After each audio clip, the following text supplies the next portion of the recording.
पिछले वीडियो में मैंने आपको भारत का भूवैज्ञानिक संरचना के संदर्भ में बताया था। उसको दो भागों में पार्ट में मैंने बनाया था। जिन छात्रों ने उनको अभी तक नहीं देखा है तो उसे ज़रूर देख लें। और चूँकि किसी भी देश की भूवैज्ञानिक संरचना का प्रभाव उस देश की भौतिक आकृति पर स्पष्ट रूप से देखने को मिलता है, इसलिए भूवैज्ञानिक संरचना का अध्ययन करना अति आवश्यक होता है। चलिए आइए शुरू करते हैं। भारत के भौतिक विभाग, जिन छात्र छात्राओं ने, जिन दोस्तों ने अभी तक मेरा चैनल सब्सक्राइब नहीं किया है तो प्लीज़ उसे सब्सक्राइब कर लें। चलिए आगे चलते हैं। भौतिक विभाग के संदर्भ में तो आप समझ लीजिए कि अगर हम किसी रिलीफ मैप को भारत के उठा करके देखते हैं तो आपको बहुत सी विविधताएं देखने को पूरे भारत में देखने को मिलेंगी। कहीं पर आपको गगनचुंबी जैसे पर्वत शिखर देखने को मिल रहे हैं, तो कहीं पे आपको एक विशाल मैदान देखने को मिल रहा है समतल, तो कहीं पे आपको वो लोकेशन देखने को मिलेगी जो निर्जन भूमि है, जहाँ पे वनस्पति विहीन क्षेत्र है। कुछ क्षेत्र आपको ऐसा ढाल युक्त मिल सकता है जहाँ पे वनाच्छादन है, वनाच्छादित क्षेत्र है, जहाँ पे सघन वनस्पतियाँ पाई जाती हैं। इसी प्रकार तमाम ऐसे उच्चावच पूरे भारत में देखने को आपको विभिन्न प्रकार के मिलेंगे। हालांकि हम इन सबको सम्मिलित रूप से अगर देखें तो 4 भौतिक भागों में विभाजित कर दिया है पूरे भारत के भू आकृतिक स्वरूप को। 4 भौतिक भाग। नंबर 1 उत्तरी पर्वतीय प्रदेश या हिमालयी प्रदेश। नंबर 2 उत्तर का विशाल मैदान अथवा सतलज गंगा ब्रह्मपुत्र का मैदान, क्योंकि इस क्षेत्र का निर्माण सतलज, गंगा और ब्रह्मपुत्र नदियों के द्वारा लाए गए अवसाद के निक्षेपण से इस मैदान का निर्माण होता है। नंबर 3 प्रायद्वीपीय पठार। नंबर 4 समुद्र तटीय मैदान। इसको आप स्पष्ट रूप से इस मानचित्र में जरूर देख सकते हैं। ये 4 भौतिक विभागों को आप देख सकते हैं। कई बार प्रतियोगी परीक्षाओं में पूछा जाता है भारत को कितने भौतिक विभागों में बांटा गया है, तो कहीं 4, 5, 3, 2 ऐसे करके ऑप्शन आएंगे, तो आपको कहीं लगाना किस ऑप्शन पे, 4 पर। यानी 4 भौतिक विभाग भारत के। किन्हीं किन्हीं किताबों में आपको मरुस्थलीय क्षेत्र भी मिलता है, ठीक है, लेकिन वो बृहद भौतिक विभाग ना हो करके, ठीक है, एक लघु भौतिक विभाग है, वो भी एक भौतिक स्वरूप है, लेकिन बृहद में नहीं आकर के बृहद 4 ही हैं आपके। इसलिए बृहद भौतिक विभाग 4 हैं। इन चारों में से सबसे पहले हम आपको बता दें कि ये जो आपका पर्वतीय क्षेत्र है, ये इसका विस्तार जो है 29.3% भूभाग पर है और पूरे भूभाग का 27.7% पर पठार है और 43% पर मैदान पाए जाते हैं। ठीक, तो सबसे पहले हम अध्ययन करते हैं हिमालय का। आइए हिमालय का मैप निकालते हैं। मानचित्र से स्पष्ट हो जाता है समझना। ये देखिए, ये आपका ऊपर का भू आकृतिक स्वरूप है, उत्तर का पूरा। ये हिमालयी क्षेत्र है जो आपका उत्तर पश्चिम से उत्तर पूर्व तक एक चापाकार स्वरूप में इसका विस्तार है। यह बलूचिस्तान से लेकर नेपाल व तिब्बत होकर म्यांमार के इधर म्यांमार के अराकन योमा, ये पर्वत श्रेणी है अराकन योमा, इधर म्यांमार है, अराकन योमा तक इनका विस्तार 2400 किलोमीटर में है। कितना? 2400 किलोमीटर में। इसकी ऊंचाई 150 से 400 किलोमीटर और इसकी औसत ऊंचाई 6000 मीटर है। कितनी है इसकी औसत ऊंचाई? 6000 इस भूभाग की। तथा इसका क्षेत्रफल जो है लगभग 5 लाख वर्ग किलोमीटर है। यह पर्वतमाला पमीर की गांठ से निकलने वाली विशाल पर्वत प्रणाली का ही एक अंग है। कहां से? पमीर की गांठ से। इसके उत्तर में तिब्बत के ऊंचे पठार पर पश्चिम दिशा में विस्तार अनेक पर्वत श्रेणियां हिमालय के समानांतर फैली हुई हैं। स्पष्ट रूप से आप देख सकते हैं इन श्रेणियों को। हिमालय के ही समानांतर ये श्रेणियां फैली हुई हैं। लेकिन ये श्रेणियां चापी आकार में नहीं, जैसे हिमालय वैसे चापी आकार में फैला हुआ है। ये चापी आकार में आकृति में ना होकर एक सरल रेखा के रूप में है। कुछ के मैं बारे में बता दूं, जैसे एक है आपका इसमें तिब्बत का पठार। आपको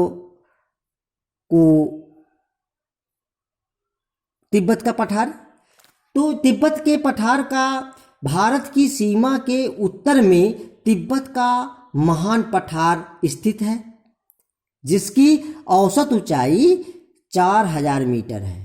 इसके उत्तर में पमीर दिखाई दे रहा है, पमीर जिसकी ऊंचाई कितनी है? 3600 मीटर। तथा अधिक उत्तर में थ्यान सान, ये है थ्यान सान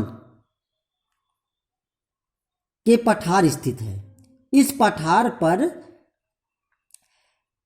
दोमट एवं लोयस मिट्टी की अधिकता है। कौन सी? दोमट और लोयस मिट्टी यहां पे पाई जाती है। यहां अनेक झीलें भी स्थित हैं, किंतु अब इनका जल खारा होता जा रहा है।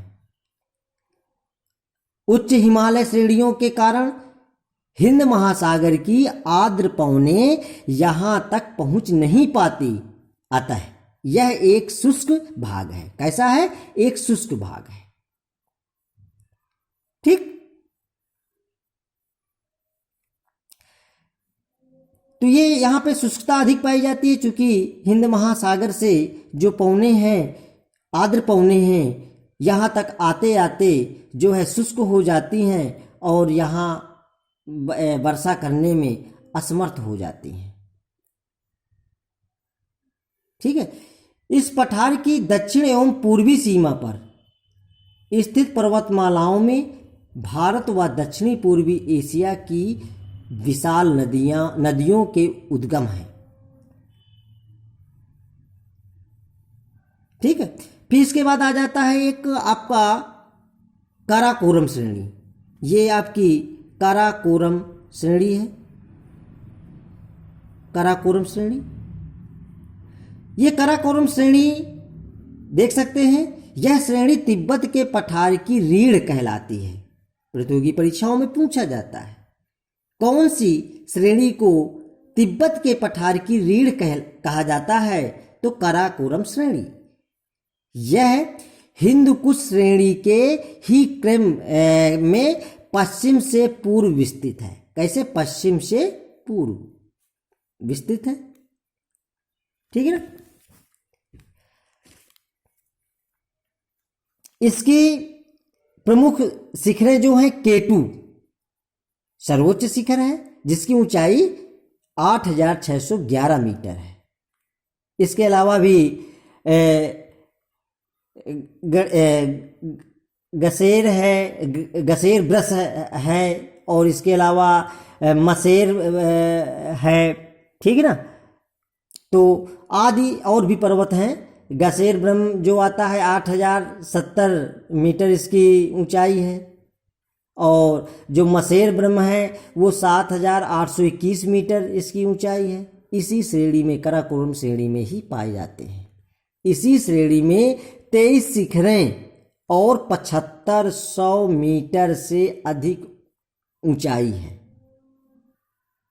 23 शिखरें ऐसी हैं जिनकी ऊंचाई 7500 मीटर से भी अधिक ऊंची है यहाँ पे, यानी अत्यधिक ऊंचे वाला स्थान है ये। यह श्रेणी मध्य एशिया व दक्षिणी एशिया के मध्य जाल विभाजक का कार्य भी करती है।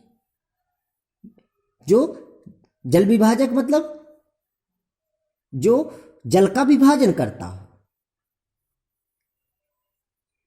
मध्य एशिया, भाई मैंने शुरुआत की वीडियो में एशिया के बारे में बताया था ना, दक्षिणी पूर्वी एशिया, दक्षिणी एशिया, मध्य एशिया, देखिए पश्चिमी एशिया, उत्तरी पश्चिमी, ये कई भागों में एशिया को विभाजित किया गया था। तो ये जो मध्य एशिया और दक्षिणी एशिया है, इसका जल विभाजक के रूप में यह श्रेणी काम करती है, यानी ये जल विभाजक रेखा भी कहलाती है। ठीक है, तो ये जल विभाजक यानी जल का विभाजन करना, इस इधर का जल इधर को जाएगा और इधर का जल इधर को आएगा, ये जल विभाजक हो गया। ठीक है, फिर इस श्रेणी पर बाल्टोरो, ठीक है, इस श्रेणी पर कौन, बाल्टोरो, बियाफो तथा हिस्पर नामक हिमानियां स्थित हैं। 4720 मीटर की ऊंचाई पर हुंजा, आपका कौन सा, हुंजा 4000, जिसकी ऊंचाई कितनी है आपकी 4720 मीटर, यहीं पर स्थित है।